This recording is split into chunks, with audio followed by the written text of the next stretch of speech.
আলহামদুলিল্লাহ, সমস্ত প্রশংসা একমাত্র আল্লাহ পাকের জন্য, যে আল্লাহ পাকের কিছু বরকতের কথা শোনা বলার আল্লাহ তাআলা আমাদেরকে তৌফিক দিয়েছেন। এই জন্য শুকরিয়া আদায় করি আলহামদুলিল্লাহ। আল্লাহ রাসূলের এক একটা কথা শোনা, এক একটা কথা বলার কারণে আল্লাহ তাআলা আমাদের আমল নামায় এক এক বছর ইবাদতের নেকি আল্লাহ পাক আমাদের আমল নামায় দান করে।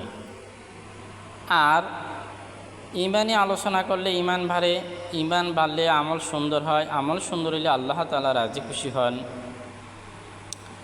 তো আলহামদুলিল্লাহ, আল্লাহ রাসূল দুনিয়াতে আইসা উম্মতের জন্য কত কাঁদা কাঁদলেন। নবীজি এখনও মদিনাতে শুয়া এখনও কাঁদতেছেন। আবার হাসর ময়দানও নবীজি উম্মতের জন্য কাঁদবেন।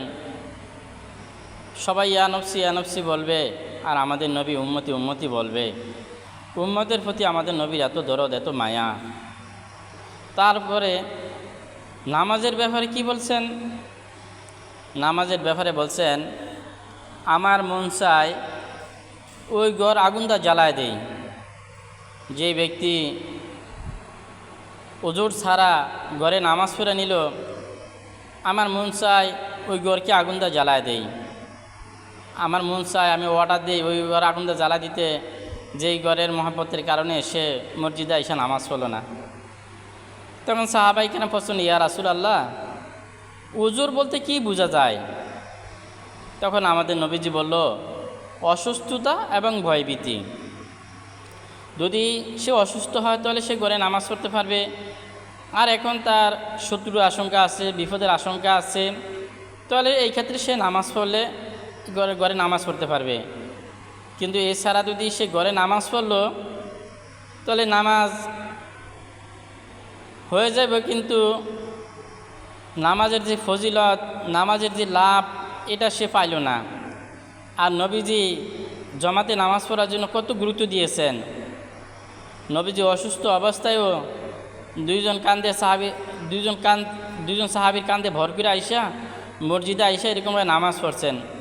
জামাতের এত গুরুত্ব দিয়েছেন নবীজি। তাহলে আমরা ওজোর ছাড়া যদি ঘরে নামাজ পড়ি তাহলে নামাজ হবে না ওজোর ছাড়া। আর ওজোর হয়েছে অসুস্থতা ও ভয়ভীতি। এই জন্য আমরা 5 ওয়াক্ত নামাজ জামাতের সাথে পড়ার জন্য চেষ্টা করব। একদিন নবীজি বলছে, হে আমার সাহাবারা, তোমরা আল্লাহ পাকের কাছে দোয়া করো, হে আল্লাহ, আমাদের মধ্যে কাহাকে হতভাগ্যে বঞ্চিত করো না। তখন সাহাবে কালাম প্রশ্ন, ইয়া রাসূলুল্লাহ, হতভাগা কি?